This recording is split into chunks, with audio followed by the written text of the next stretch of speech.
If you are a part of Amaravati, I don't know.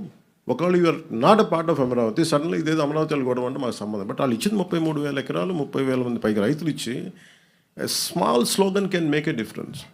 Small slogan. Karl Marx ఎక్కడో జర్మనీలో కూర్చొని మొత్తం ప్రపంచ కార్మికులారా ఏకం కండి అని కూర్చుంటే ప్రపంచం ఏకమైపోయింది. It all depends on what kind of slogan.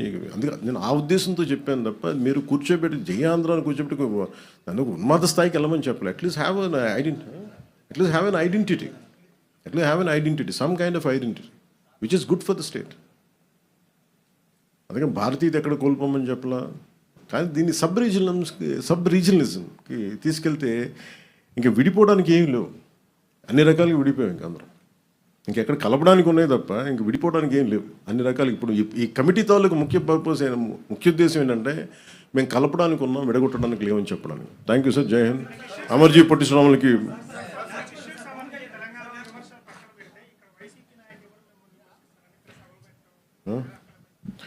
వాళ్ళు ఇలాంటి సభలు పెట్టకపోతే కదండి వాళ్ళు ఇక్కడ దాకా 11కి వచ్చారు. అంటే వైసీపీకి రిపీటెడ్ చెప్తున్నా, వీళ్ళు రౌడీజం చేస్తాం, గుండాగర్దీ చేస్తాం, భయపెట్టేస్తాం, నరికేస్తాం అంటే వీటికి భయపడే వాళ్ళందరూ ఇంతమంది పాలిటిక్స్కి ఎందుకు వస్తారండి? ఆడబిడ్డలు ఎందుకు పాలిటిక్స్కి వస్తారు? వీటికి రౌడీలు కానీ గుండాలకి భయపడితే there is a policy matter. మీకు నచ్చిందా పాలసీ? మీకు అమరావతి ఎంత కావాలో అంత కావాలా, 3 రాజధానులు కావాలా, అదేదో అదే చెప్తున్నాను. అదేదో నచ్చరాగా ఉంటుంది పేరేంటాను. అందుకే అంటే నేను ఎంత ల్యాండ్ కావాలి అనేది అదొక ఇట్స్ ఆల్ డిపెండ్స్ ఒక్కొక్క విషయం. సో ఫైనల్లీ 2014లో ఒక డెసిషన్ తీసుకున్నారు. 30,000 ఎకరాలు 33,000 ఎకరాలతో క్యాపిటల్ చేద్దామని చేశారు. అది కనీసం అమరావతికి పరిమితమైంది. కానీ నాకు తెలిసి ఎన్ని కిలోమీటర్లు సార్? ఒక హౌ మెనీ కిలోమీటర్లు? ఓకే, ఒక అమరావతి వరకు తీసుకుని 33,000 ఎకరాలు అనుకుంది. ఇప్పుడు ఆయన గత ముఖ్యమంత్రి వాళ్ళనే మాట్లాడి కూర్చోబెట్టి మచిలీపట్నం అంట, విజయవాడ అంట, గుంటూరు అంట, వాళ్ళు ఇంకా పెంచేశారు. 3 రాజధానులు అయిపోయినాయి. ఇప్పుడు మొత్తం 3 జిల్లాలతో కలిపి రాజధాని కావాలంటే ఇప్పుడు వాళ్ళకి అది వచ్చింది. నేను అలా చూస్తున్నాను దాన్ని. అంటే మొత్తం మళ్ళీ రియల్ ఎస్టేట్లు అమ్ముకోవచ్చు, ఇంకోటి చేయొచ్చు. ఎప్పుడు సాగుద్ది? చాలామంది చచ్చిపోతారు ఇవన్నీ ఈ లోపు.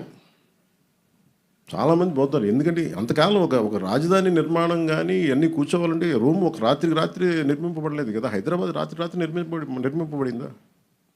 ఈ రోజుకి మీకు సైబరాబాద్కి వెళ్తే 30-40 సంవత్సరాల క్రితం 30 years బ్యాక్ స్టార్ట్ అయిన సైబరాబాద్ ఇంకా కన్స్ట్రక్షన్ జరుగుతూనే ఉంటుంది. ఇంకా అవ్వలేదు. అది ఎప్పటికీ అవ్వదు కూడా. అది కాన్స్టెంట్ కరెక్షన్ నిర్మాణం జరుగుతూనే ఉంటుంది. అలాంటిది ఒక కొత్త రాజధానికి అదే కదా మన దేశం. నేను కోరుకుందా, మన రాష్ట్రంలో అదే కోరుకుందా. ఐక్యత లేదు, ఒక ఏకాభిప్రాయం లేదు.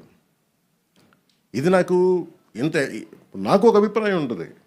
ఇంత రాజధాని ఏ సైజులో ఉండాలి నాకు ఒక అభిప్రాయం. కాబట్టి ఇంక అందరం కలిసి ఒక నిర్ణయం తీసుకున్నారు కదా. తీసుకున్నప్పుడు ఇంక దాన్ని ముందుకు తీసుకెళ్ళాలి, దానికి ఒక ఆచరణలో పెట్టాలనుకుంటాం తప్ప ఇంక దాన్ని ఇంకా కన్ఫ్యూజన్ తీసుకొచ్చి ఇంకా దాన్ని చండాలం చేసి